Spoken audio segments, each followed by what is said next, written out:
انا لو جيت للسما يطلب السنين. On l'appelle la joyeuse ou encore la bien gardée ou la blanche, bien sûr. Elle s'étale un peu nonchalamment en bord de Méditerranée et au contrefort des collines du Sahel. C'est la plus grande agglomération du Maghreb, plus de 4 millions d'habitants et bien sûr la ville capitale d'un pays dont elle porte aussi le nom. Je veux parler d'Alger en Algérie. Une longue histoire, pas toujours tranquille, depuis le comptoir phénicien jusqu'à la colonie française qui s'est achevée dans la guerre et dans le sang. Alger et ses étés longs et chauds et ses hivers doux et humides, Alger et ses fils célèbres, à commencer par Albert Camus, qui travailla, qui écrivit, qui joua au foot aussi, et de Guy Bedos à Patrick Bruel, en passant par Marcel Cerdan, pour n'en citer que quelques-uns. Alger qui s'ouvre aujourd'hui au tourisme et qui en a toutes les potentialités. Un reportage, une découverte de Catherine Ax.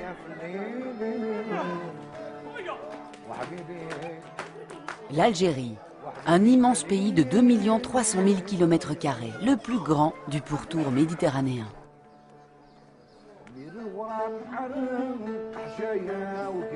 6 000 km de frontières avec la Tunisie, la Libye, le Niger, le Mali, la Mauritanie et le Maroc. Elle a aussi 1200 km de côte. Le pays tient son nom de sa capitale, Alger. Al-Jazaïr en arabe, signifiant les îles. Une terre proche de la Méditerranée. Une île riche enclavée entre mer et désert saharien. Une ville dont le passé fut aussi riche que ses échanges portuaires, comme nous l'explique Khalim Faidi, architecte. Alger était une ville marine, c'était une ville beaucoup fréquentée par les corsaires. Il y a un rocher qu'on appelle le Peñón, qui est resté 5 siècles sous domination espagnole. Et puis ensuite, tout ça s'est rejoint pour faire ce qui aujourd'hui est potentiellement un véritable port de pêche, qui est le port de pêche et qui potentiellement peut devenir un port de plaisance également. Mais il y a aussi le port industriel, il y a le port marchandises, il y a le port voyageurs. Aujourd'hui, on est réellement sur le plus grand port d'Afrique. Ces voûtes aujourd'hui sont une des icônes d'Alger. Quand on arrive par bateau, la chose qu'on voit, ce sont les rampes Ben Boulaïd, ex-rampe Chasserio. On voit les îlots structurés. C'est véritablement l'image. C'est à peu près le. S'il devait y avoir un logo d'Alger, ça serait les voûtes. De la même manière qu'à Rio, eh bien c'est la vague qui fait le logo de la ville. Alger connut des heures heureuses mais aussi de troubles. L'invasion des Français en 1830 annonça le début d'une transformation profonde et radicale de la ville, tant sur le plan urbanistique qu'architectural. Point de départ, la place des Martyrs. Ici, c'est la place des Martyrs. C'est la place des Martyrs de la Révolution algérienne. C'est également la plus grande place algéroise. C'est aussi le réceptacle de toutes les personnes qui viennent de l'intérieur du pays, qui viennent sur Alger, soit en exode, soit en visite. C'est à partir d'ici qu'on trouve l'hôtel le moins cher, le lit le moins cher, le restaurant le moins cher. C'est une place très particulière parce qu'elle est ouverte sur la mer également. Donc elle est en balcon sur la mer et elle donne à admirer toute la baie d'Alger. Il se trouve qu'à chaque fois que les Français faisaient une percée dans la vieille ville, dans la Casbah d'Alger, ils réalisaient un front. Ce qu'on voit aujourd'hui sur la place, c'est un véritable front colonial. On dira que c'est de l'architecture haussmannienne pour aller très vite. Et puis, derrière ce front, vous avez immédiatement la Casbah d'Alger. Comme l'expliquera encore Halim, parcourant avec nous le passé d'Alger bien avant la colonisation française, cette ville, tour à tour phénicienne, romaine, médina arabo-berbère, se développera véritablement grâce aux Ottomans dès 1516. Et les corsaires, quant à eux, appelés Raïs, s'installèrent ensuite dans le bas de la ville. Leur palais, aujourd'hui appelé Bastion 23, fut érigé au milieu du XVIIIe siècle.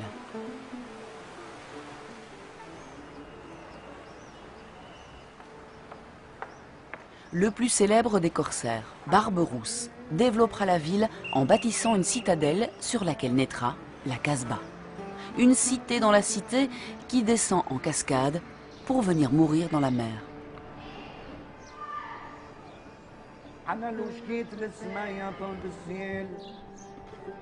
Dès le début de l'ascension de la Casbah, on s'enfonce dans les méandres de la vie algéroise. On se mêle aux odeurs, aux couleurs, au rythme de son marché populaire, installé juste à ses pieds. Ici viennent s'approvisionner les familles algéroises en épices, poissons, fruits et légumes. La clémentine sans pépins et plus sucrée que sa cousine mandarine, qui se consomme en janvier, trouve en Algérie le berceau de sa naissance, qui remonterait à 1892 dans les vergers du père Clément, non loin d'Oran. La nèfle et la date sont elles aussi très répandues.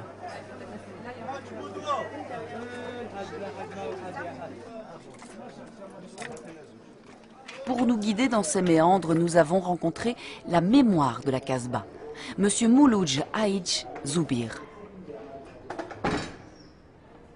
La Casbah d'Alger, c'est mon berceau, elle m'a vu naître, c'est mes parents, c'est mes ancêtres, et c'est tout le monde.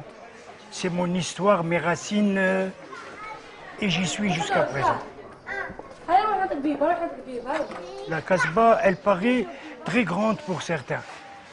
Mais au fond, tout le monde se connaît. Et il y a même des alliances. Il y a même des alliances, des parents qui sont mariés, qui sont cousins, qui sont l'un habite en haut, l'autre habite en bas. Mais en principe, tout le monde se connaît. Celui qui perdait son père, il n'était pas orphelin. Du moment que le voisin devient automatiquement son père, il ne manquait de rien du tout. Et depuis l'exode rural qu'il y a eu durant la Révolution, à l'indépendance et pendant la décennie noire, ces gens-là sont partis. Il ne reste pas grand-chose. Et le peu qui reste ne se connaissent pas. Ils sont venus, tout le monde est venu d'ailleurs.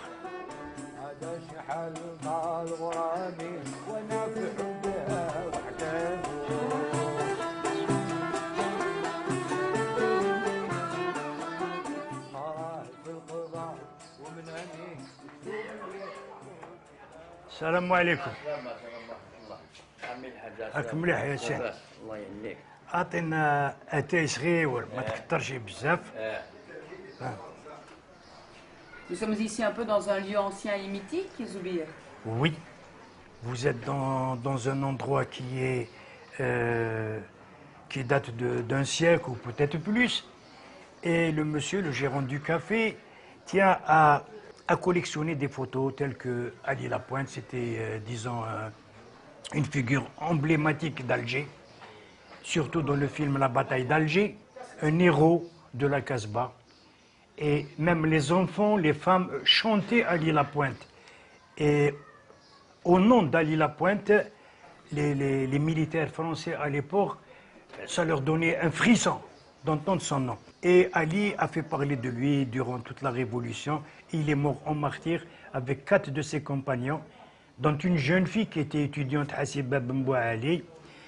Le jeune petit Omar, c'est le neveu de Assef Saadi, et Bouhamidi.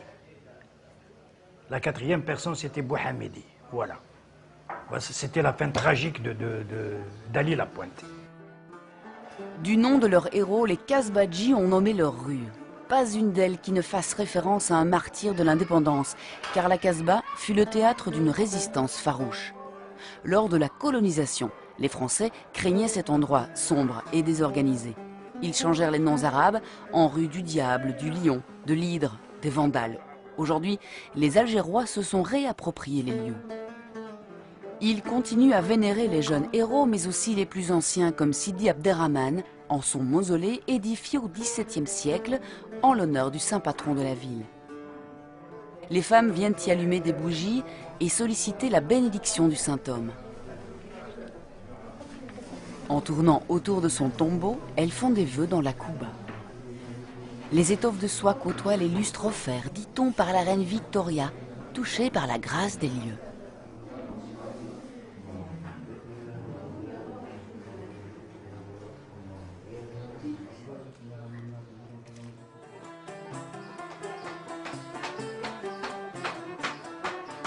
السلام عليكم. خالد.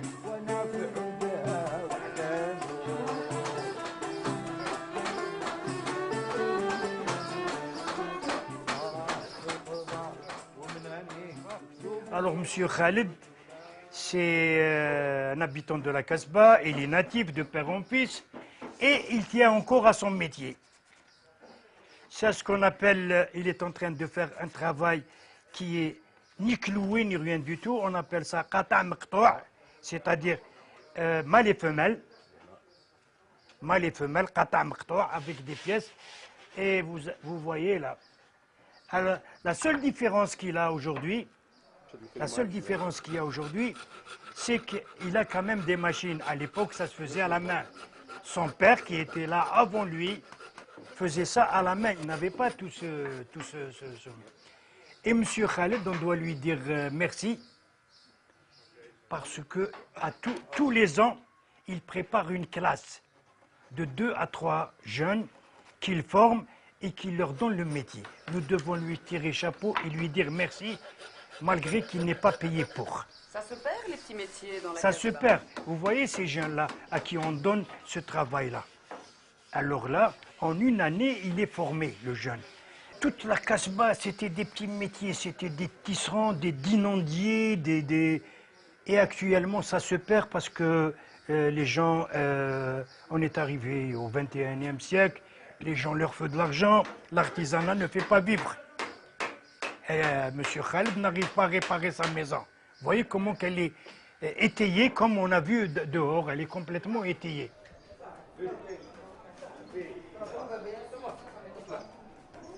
La richesse de la Casbah, classée patrimoine mondial par l'UNESCO, est principalement constituée par de vieilles maisons mauresques. Leur caractéristique, des grands murs aveugles et quelques petites fenêtres pour laisser entrer les rayons du soleil tout en gardant fraîcheur et intimité. Cependant, l'état de conservation n'est pas bon. Les derniers occupants, arrivés ici par vagues suite à l'exode rural, l'indépendance de 62 et la décennie noire, ne prirent guère soin des maisons, n'ayant pas la culture kasbadji et vivant à plusieurs familles dans quelques mètres carrés. Les autorités algériennes viennent enfin de réagir en consolidant certaines maisons pour éviter leur effondrement en château de cartes. Quelques-unes, tombées déjà, créent cependant des espaces de détente et de jeu pour les enfants. Des terrains gagnés sur la promiscuité, chose rare, tant pour une Casbah qu'une médina. Omar, quelle est la différence entre une médina et une Casbah? Alors, la différence entre Casbah et Médina. La Casbah, c'est une forteresse, c'est un genre de forteresse, elle est fermée par des portes et surveillée. Tandis que la Médina, elle est ouverte, elle a plein de portes, mais elle est ouverte. Elle n'est pas surveillée. Il n'y a pas de contrôle. Pour l'étranger, par exemple, pour la Casbah, il faudrait qu'arrive à certaines heures, instauré bien sûr par le dey, il faudrait qu'il sorte de la cité, de la forteresse. C'est ça la différence. Ici, chez nous, à la Casbah, il y a 7 portes. Tu es contrôlé par 7 portes. Il y a la porte de la mer, il y a la porte de Bab el-Jdid, la porte de Bab el-Oued, la porte de Babazoun. Tout ça, ces portes, elles sont fermées le soir. Omar est la 5e génération d'une vieille famille kasbadji. Avec lui, nous poursuivons la découverte, derrière les murs cette fois, car il nous ouvre la porte de sa maison. Eh ben, j'habite ici, 1 rue des Vandales, dans cette maison. Et je vais vous présenter ma femme, qui va vous faire visiter la Casbah, quoi, la maison. Bahia. Oui, oui. Bonjour, soyez les bienvenus. Rentrez, rentrez. Alors cette Pardon. traditionnelle. Oui, c'est une maison traditionnelle de la Casbah.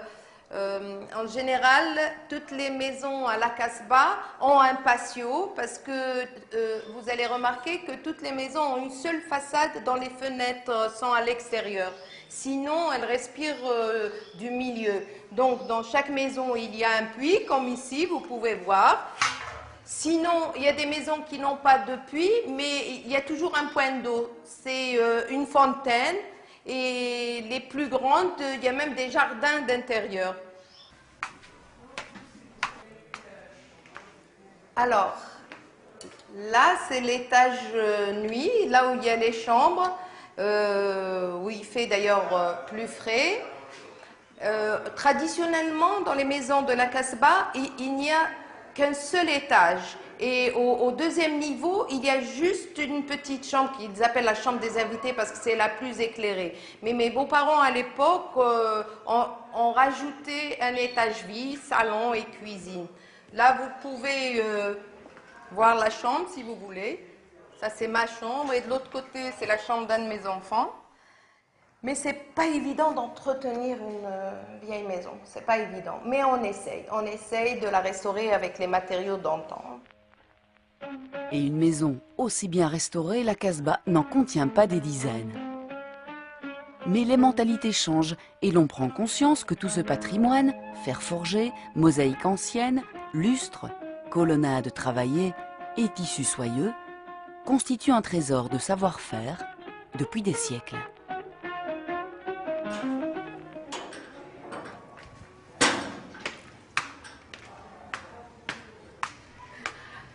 Alors, ça, c'est la richesse de la maison. Comme vous pouvez voir, cette vue, qui pour moi n'a pas de prix. Depuis des générations, sur les terrasses entrelacées, lorsque le soleil décline, les femmes se réunissent pour exorciser leurs craintes dans une société qui ne leur a pas toujours fait de cadeaux. Elles écoutent les poèmes populaires de la conteuse, la Bokala, en faisant des vœux pour de meilleurs lendemains. لو كان تطلع علينا كيفاش كنا كيفاش ولينا نتايا الهرب من الغمة والغبينة نتمنى تجينا تشوف القلوب القاسحة ولات حنينة والويدان الناشفة شربنا منها وروينا هذه رحمة ربي نزلها بعد كل تشطينا وربي يدومها لينا وعلينا آمين يا رب إن شاء الله. عيطت عيطة قوية فاقت النايمة وقفزت الحية وقلت له يا الخريف راك طولت عليا قال لي لو كانت الصبر يا البنية هاد الزمان يفرق ويلاقي والربيع لابد يجي ويلم وراقي الصبر ياك الصبر هو المفتاح بقدرة ربي الليل يولي صباح والفساد يولي صلاح وتروح ديك الغمة والقلب يرتاح.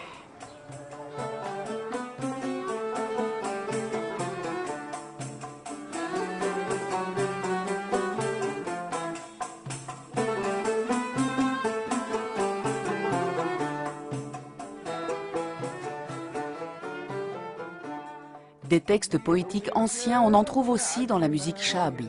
Très présente dans toutes les couches sociales lors des événements religieux, elle est un formidable vecteur de l'âme algérienne par la voix du maître El Hadi El Anka.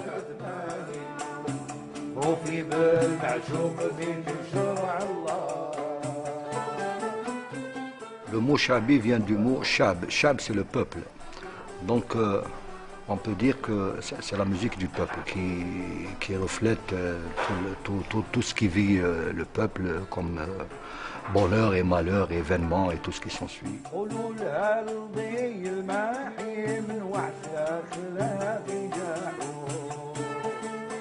Elle s'est différenciée de la musique classique andalouse qui nous a été importée d'Espagne après la chute de Grenade en 1492. Ils ont ramené toute leur culture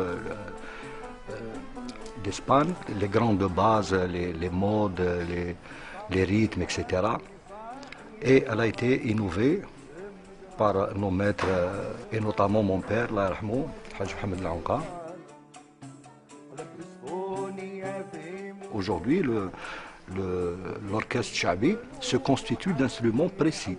C'est-à-dire la mandole qui est proprement, elle a été faite, elle a été commandée par mon père, que j'ai dit qui était l'innovateur de cette musique, et qui est devenu aujourd'hui un instrument impératif pour chanter le shahabi. Il faut la mandole pour chanter le shahabi, il faut la mandole, il faut le banjo, il faut le violon, il est faux. Et maintenant, si on veut s'étaler un peu sur les instruments, on peut aussi ajouter le piano, ajouter la guitare, le violoncelle, etc. Et pour ce qui est des rythmes, on a le derbouka et le tar. Le tar, l'instrument. Donc voilà en général les instruments qu'il faut pour faire la musique shahabi. C'est ici, dans ce musée national des arts et traditions populaires, que l'on ressent toute la richesse d'Alger. Le palais fut construit en 1572. Il est racheté 2 siècles plus tard par un ministre du Dey Hussein, qui le destine à sa fille devenue aveugle pour s'être, dit-on, trop regardé dans un miroir. Le palais accueillera même en 1860 Napoléon et Eugénie lors de leur séjour en Algérie, avant de devenir en 61 et jusqu'à ce jour le témoin de l'art populaire algérien.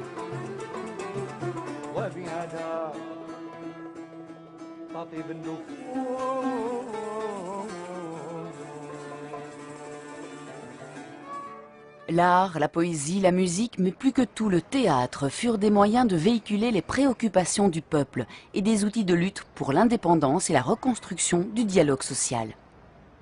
À l'Opéra d'Alger, nous retrouvons un grand nom du théâtre algérien, la célèbre comédienne Madame Fatia Barbar. J'allais au théâtre algérien qui s'appelait l'Opéra d'Alger.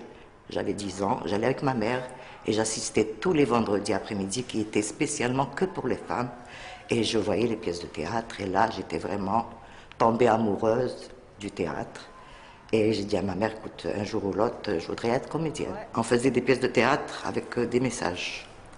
On a participé à la guerre de libération avec des pièces de théâtre sans que la France s'apercevait. C'était des messages qu'on donnait. On a participé indirectement. La voix des intellectuels et le brassage des idées, c'est à la terrasse du Tantonville que cela se passe. Une institution depuis 1870. Les familles y passent des après-midi entières à discuter du temps qu'il fait et qui passe. Les familles, tiens, parlons-en. L'accueil algérien passe pour être l'un des meilleurs du Maghreb. Pas ou peu de tourisme, des rapports vrais et pour nous une belle occasion de franchir l'intimité de la tribu et aborder avec la famille Kerkoub la culture culinaire.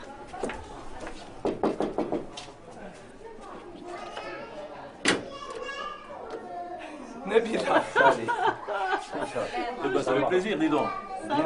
Ça va Karim. Ça fait un moment, hein. Ça va. Bravo. Voilà, on est en train de préparer le repas, là. Nabila, on prépare le repas. Vous avez la friture des bourrecs.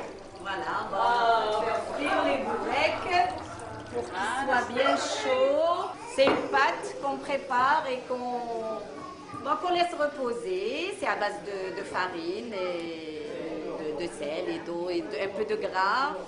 Et puis voilà, on met une farce à l'intérieur. Ici, il s'agit donc de la viande hachée et des épinards. Voilà, puis on met des œufs dessus.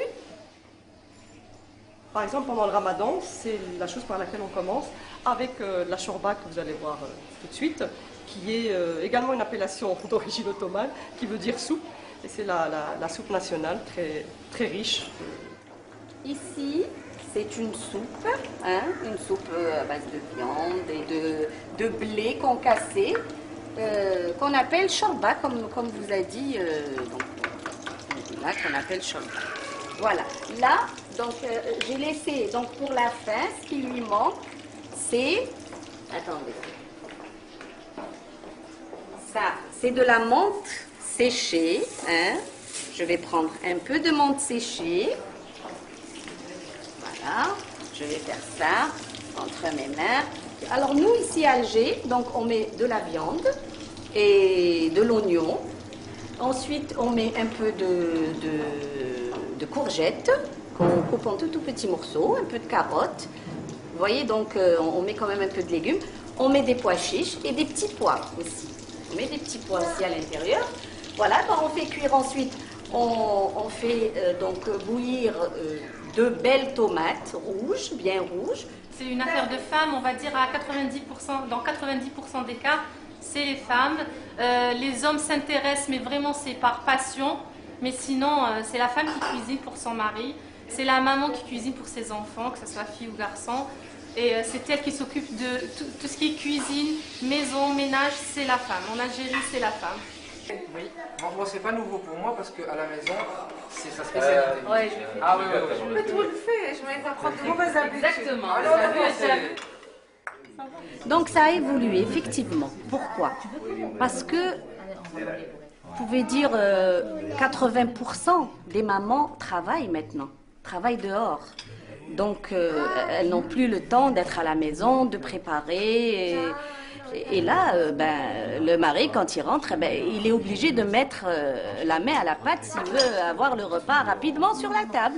Je pense que les choses ne sont pas vraiment figées actuellement. Hein. Pour la nouvelle génération, je pense que on fait les spaghettis, on fait la pizza. Moi, ma femme, elle est très très contente quand je décide de faire à manger. C'est vrai qu'avec le travail, des fois, on n'a pas beaucoup de temps.